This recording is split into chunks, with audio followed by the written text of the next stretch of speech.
Welcome to The Hopeful Divorce. I'm Hope, your family law friend. After working in family law firms for many years and watching thousands of divorces play out, I've learned some things about what does and doesn't work, and I'm here to share.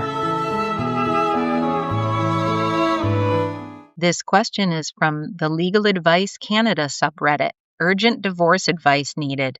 My husband and I have been married since January 2023, about 3 years, and we have no children and no jointly owned home. During our marriage, I earned a 6-figure income while he contributed little to nothing toward our household expenses. I paid the rent, utilities, groceries, travel, and most other living expenses. He did not build any significant savings during the marriage. I sponsored him to Canada while my own permanent residency application was in process. After he eventually found a job, he asked for a divorce. I genuinely believe he married me primarily for immigration purposes. He is now seeking 50% of the assets I accumulated during the marriage, including my savings and investments, such as my TFSA and RRSP. These were funded almost entirely from my income. There are additional circumstances that make me question his intentions. Before coming to Canada, he had multiple visa refusals, 2 U.S. visas and 1 Canadian visa. Some of his relatives live in the U.S., and he and his family had previously discussed moving there illegally, with several relatives having claimed asylum. While I understand these facts may or may not be legally relevant to property division, they contribute to why I believe I was used for immigration. I've consulted several family lawyers. Most have advised me to at least file a response to the divorce, but they also said that taking the matter to trial may not be financially worthwhile because there are no children or real estate involved. Based on their advice, I may still have to divide marital assets despite being the sole financial contributor. My questions are, is there any legal basis to protect the savings I earned during the marriage? Does the fact that I paid virtually all household expenses affect property division? If I believe the marriage was entered into for immigration purposes, does that have any impact on the financial outcome of the divorce? Has anyone been in a similar situation or successfully protected assets under comparable circumstances? Well, I do not have good news for you. Pretty much the answer to all of your questions is no, and you already know this because you've already talked to multiple lawyers, and someone on the internet is not going to find an answer that's different than what a lawyer has already told you. But let's talk about marriages related to immigration. So under the Divorce Act, there is a section related to this where if a marriage is entered into fraudulently, for purposes of immigration, there is some protection under that. The thing is, if that applied in your case, I am sure one of the many lawyers you've talked to would have advised you to try and use that. They're not advising you to do that. So you must not have enough evidence. Now, here's one of the things that can be hard about family law. There's what you know in your heart, what you know to be true, and then there's what you can prove in court. And those two things are just completely separate. And it's hard because it sounds like you entered into this thinking that you were in love. And then over time, you started to realize that maybe he just did this in order to get you to sponsor his permanent residency. And gosh, that sucks to have that realization after the fact when you're feeling that this is going to be forever and is true love and that this person used you. That's hard. And I'm so sorry that you had that realization because it sucks and it's painful. And all I can say is get some counseling, do the work to process your grief over this because that's hard. It's not easy and I'm sorry. But when it comes to the law, all that matters is what you can prove. And you must not have enough evidence in order to prove this, or one of the many lawyers you talked to would have advised you to go after it. So the answer to your question is, if you're entered into a marriage fraudulently, for immigration purposes, that can affect the outcome of property. But it is not an easy claim to make. It's not a simple process. And one of the things that happens in the law is what everyday person thinks is evidence and then what the court considers evidence usually are very different. So I feel confident if you've talked to multiple lawyers, there's not enough evidence for that. So you just got to let that go. And then, when you say, does it make a difference that you earned all the money? Yeah, actually. And it makes a difference in his favor that you made all the money during the marriage because he is probably entitled to some spousal support because you supported him financially for most of the marriage until he got a job. So he may be entitled to some spousal support. Now, sounds like it was a very short marriage, so it wouldn't be for very long, but he might be entitled to, say, maybe a year of spousal support. A rule of thumb is if it's about half the length of the marriage, so if it was a 3-year marriage, he wasn't working for 2 of those years, 2.5 of those years, yeah, probably about a year of spousal support he would probably be entitled to, even just some compensatory spousal support, even though he's got a job now. So, that does make a difference that you earned everything during the marriage. But in terms of dividing the assets, the way it works in Canada under the Divorce Act, which is a federal law, so regardless of what province or territory you live in, the law is going to say that when you get married, from the date of marriage until the date of separation, all of the money that came into the marriage gets divided equally. So you take the total amount of money that's there from the date of marriage until the date of separation, you add it up, and then you divide it in 2. And that's what the law says. Now, the only exceptions to that are going to be things like if you had an inheritance during that time, that would be your separate property. If you got a settlement from a lawsuit where, related to pain and suffering, that might be separate, or a gift. If someone in your family gave you $20,000, that would be your separate property. It's not part of that. But, for the most part, everything is just going to be divided and equalized. Now, the lawyers are telling you that you should respond to it. So you should always do what your lawyers tell you to do and file a response. And then my recommendation to you in this situation is that you just offer him a quick settlement. Because the truth is, you could drag this out in court for a while. You could file an answer, and then you could take it to case conference. You could do it yourself, and it could drag out for quite a while. Eventually, you're going to lose, and you might annoy a judge, by doing this, but you don't have to immediately just give him half of everything. You could offer him, say, you know what, I want to take this, further in the courts. I want to take more time. And then you could offer him, say, 30% or 35% instead of half, and say, look, if you just sign this release that says, you get 30% or whatever amount you say, little less than half, but still a substantial amount, and say, sign this, you can have the money right away. And then sometimes people will just agree to a little less than what they're entitled to just in order to have the money now. And so you might be able to negotiate something like that. But, I wouldn't recommend going to trial or, staying in a case that you clearly are going to lose.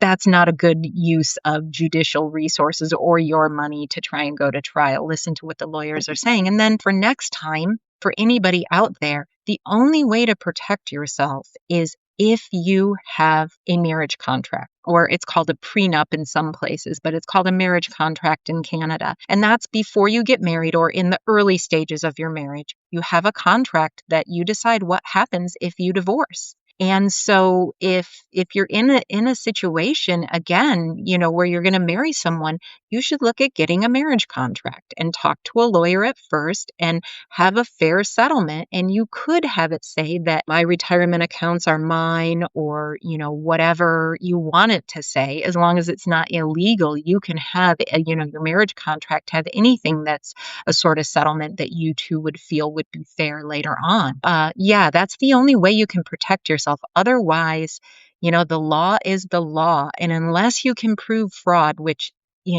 it's not easy. And I'm sure the lawyers you're talking to would have advised it if you had much of a claim for that. Look at a marriage contract next time. And for now, I would just recommend trying to settle for a little bit less in order to move on with your life. And ultimately, if he will not accept less than half, then you're going to just end up having to pay half of everything. Make sure you go over those numbers with a fine-tooth comb. That is the one thing defense that you can have. You also have to equalize whatever he has. So you need all of his bank statements. You need all of everything to look at, like, hey, did he accumulate anything during the marriage? Because maybe there is something that he accumulated that you're unaware of if you kept your finances separate. So, you can sort of, go over it very carefully and make sure that you've got your numbers, really tidy from the date of separation, and, make sure that you have a clear statements from the beginning of your marriage so that you know that you have a correct starting point from where the contribution, where the equalization starts. So that's about all that you can do, is really, drill down on the numbers and maybe try and settle for, something that's a little bit less than what he's entitled to for the sake of expediency. That's about all that I would say you've got. And, if you had another path, I'm sure one of the lawyers would have told you. So good luck to you. Taking a quick pause in today's episode to remind you this podcast is built around your questions. If you're navigating divorce, separation, property division, child support, custody, co-parenting, blended families, or anything in between, you don't have to figure it out alone. Chances are, if you're wondering about something, someone else is too.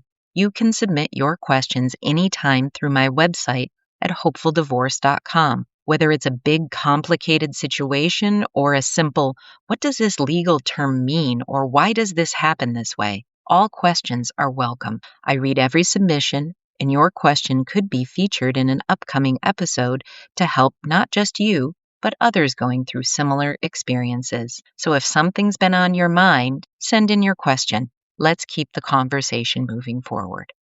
This question is from the Divorce Men subreddit. Divorce Dads. Have any of you opted for every other weekend with the kids? Just to be clear, I'm not talking about dads who wanted 50-50 but ended up with every other weekend, but dads who chose every other weekend. If anybody did, can you explain why you did that? Well, I'm not a dad who chose every other weekend, but I certainly have seen a lot of dads and sometimes moms who have chosen every other weekend. And what it really gets down to for most folks is that it's usually some sort of logistical issue. Either every other weekend parent has a job restriction, like they have shift work and they work overnights and they can't find childcare and their overnight schedule changes all the time, and it's very hard for them to manage the child and get them to school and that sort of thing. Or there'll be a situation where they live, far away, not too far away, but too far to commute. Like sometimes what'll happen is the parent will live, like, let's say an hour and a half or 2 hours away, and they just can't drive them to school and get to work on time.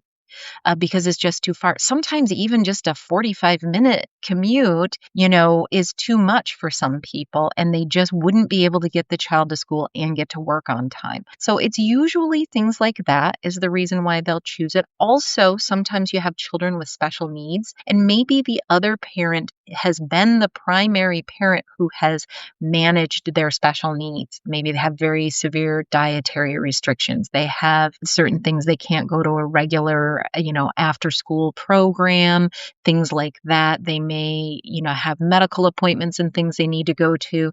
And there's been one parent who's been managing it the child's whole life. And that other parent simply is not that good at it and doesn't want to manage it and feels like it is in the best interest of the child to let the other parent have primary parenting time. And, sometimes parents just choose that because they feel like, no, the other parent wants more parenting time and it will be better for the children. There is some research that shows that having one parent that is more primary parenting and then the other parent having frequent contact on weekends and evenings and things like that can be better for children. I don't know. I think the jury's still out on that, but I have seen some parents that have said, they really should be with the other parent most of the time and with me part of the time. They feel that way, and I don't judge them at all for that. every family is different, every child is different, every situation is different. And so there isn't one plan, one schedule that's right. There's just what's right based on the facts of your situation. And so I have no judgment for any parent who chooses every other weekend, because I trust that parents know what's best for their kids and for their situation. And there's a lot of reasons why they might choose that.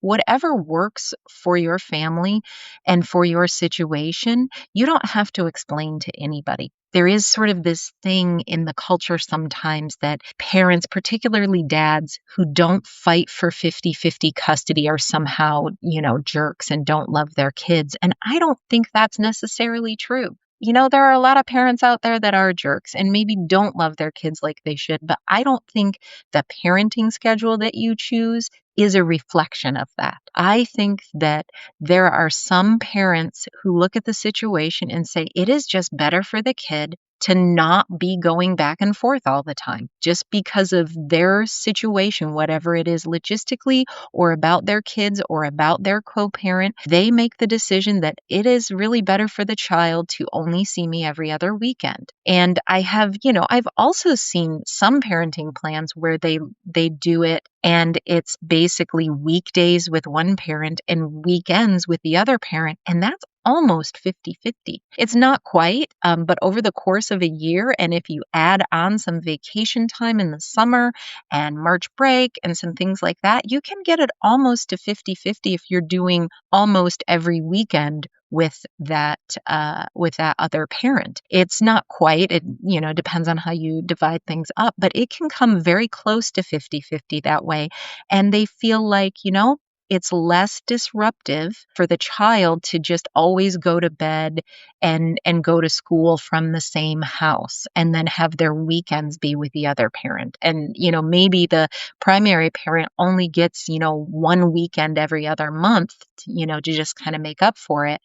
I've seen people do that as well and just say, no, particularly I saw one situation where one parent lived 2 blocks from the school. And they're just like, I'm not going to make my child get up early and drive them across town to go to school when they can just get up at the other parent's house and have their parent walk them to school 2 blocks away. And they just said it's better for my child. And then when that child was older and no longer in elementary school, they changed the parenting plan. But they just felt until the child wouldn't have to commute. And while they were younger, they felt that it was better for the child. So there are a lot of reasons why it could be better for the child to not do 50-50. And it's important that parents just give up on whatever judgment others are giving them. You know what works for your situation. And if you can work out something that works with your ex and your child, then more power to you. Thanks for listening to The Hopeful Divorce. If this episode was helpful to you, share it with someone who might need it, and be sure to subscribe so you don't miss future conversations. And as you deal with challenges of separation, divorce, and rebuilding your life, always remember the wise words that Christopher Robin told his friend Winnie the Pooh. You're braver than you believe, stronger than you seem, and smarter than you think. Until next time, take care of yourself and keep moving forward.